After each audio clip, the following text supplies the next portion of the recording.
DC here. Hi guys and gals. Well, hope you're all well. Today is Thursday, and I thought I'd catch up on a couple of SpookyUniversity videos.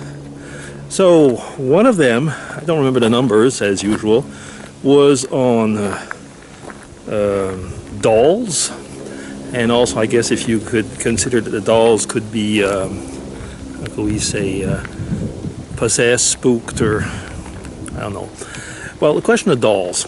Of course, being a stereotypical male of around 60 years old, I didn't play with dolls. My sister did. There were dolls in the family. I mean, yeah, there were a few. My sister at those ages was a bit of a tomboy, so she wasn't much into doll playing, but she did have a couple nice ones. One girl that was almost bigger than she was, and there was a little boy. I guess he could pee like all of those dolls could then. We used to call him Joey. Now, what I always used to find about dolls, though a little creepy, was how people tended to pull off their limbs. Was there something about having, I mean, often you'd go to people's places and the dolls, they'd be missing an arm or a leg or even maybe sometimes the head.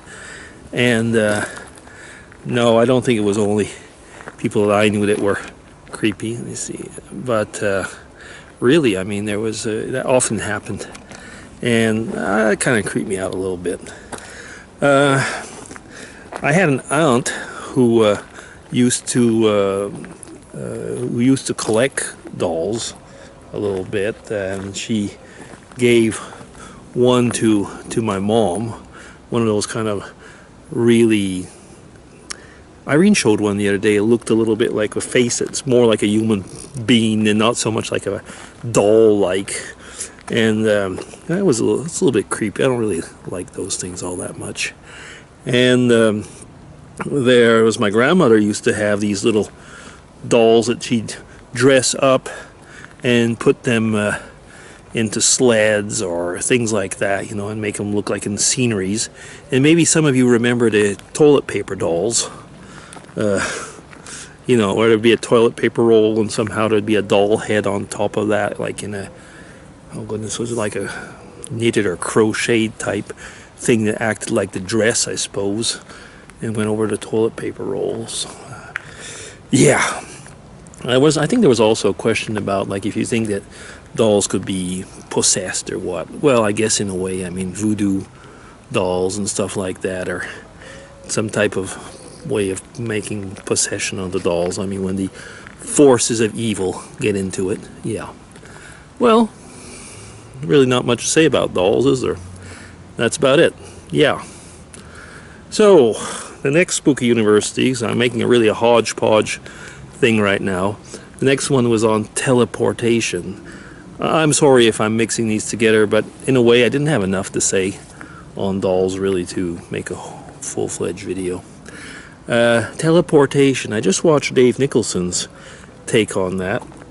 Now, what I read is that, and he kind of echoed what I'd read, is that, you know, I guess it's theoretically it could be possible, but the math and the computer power involved just basically defeats the purpose. That's one thing.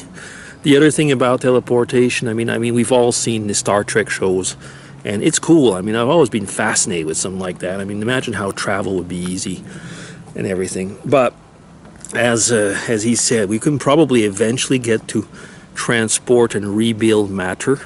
I mean, there has been thoughts about that, of doing it with all this 3D printing craze and so on. There has been things like that that have been discussed by Craig Venter and people like that in the Human Genome Project, of basically transporting, we could say, viruses and IADN material indirectly, because you would transport the codes across. So that's kind of like a teleportation, and they would be recomposed elsewhere. So you're kind of getting into that mode slowly. But these are not, you know, They're not a life-bearing system, even if it is a virus or whatever. And like Dave said, very much so. I mean, even if you could transport something, would you transport the consciousness? Could you transport the soul? Probably not. And so I guess that for the moment, that is out of the possibility. One of the questions was, would you take part of an experiment? At least not in today's day and age. Now, putting into Christian perspective, yeah, you probably were wondering all of a sudden, how did he bring that in? Well, the fact of recomposing bodies out of material that's probably being transported a bit all over, the Christian concept of resurrection is some type of teletransportation. And that is actually an interesting thing. It is slightly different to what we just talked about, is that we've talked about if you could transport the body, would the consciousness or the soul be the same? In the Christian concept of resurrection, where all of a sudden the bodies are transported or remade, I'm not even talking about the rapture here, but actually you have the soul, which remains the same, which in Christian concepts are eternal, but we talk about a resurrection body, which means that actually the body would be different. So it's actually the converse of what we just said before. Kind of interesting. I mean, how all of a sudden, as I was thinking about teletransportation, that came into my mind.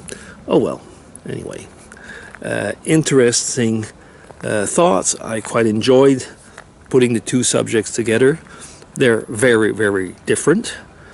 Albeit, if you think of it all of a sudden, I'm just thinking if voodoo is a way of teletransporting pain from a proxy body to another, at least very often that's the case, in at least the things that we know of voodoo dolls. Anyway, think about it. Okay, take care everybody.